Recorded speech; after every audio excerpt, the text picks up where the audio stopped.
दर्शकबिन हेर्न सक्नुहुन्छ यो अनामनगर बानेश्वर एरियाको यो करिडोरको यो सुकुम्बासी हो भनौँ कि हुकुम्बासी भनौँ दुईवटा डोजरले यहाँ सुरु गरिसकेको छ।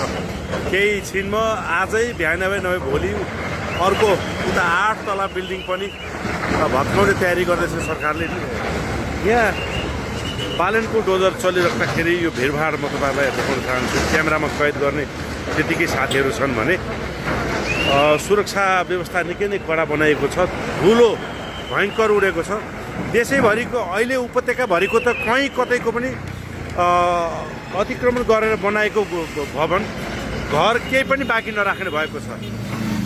हुकुमवासीहरूले जतिसुकै तपाईँको एउटा दाउ पेच लगाए पनि सोर्स लगाउन खोज्यो भने पनि यहाँ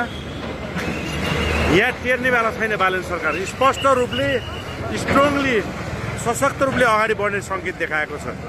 हामी पल पलको भिडियो तपाईँहरूमा पस्किनेछौँ, साथमा रहनुहोला।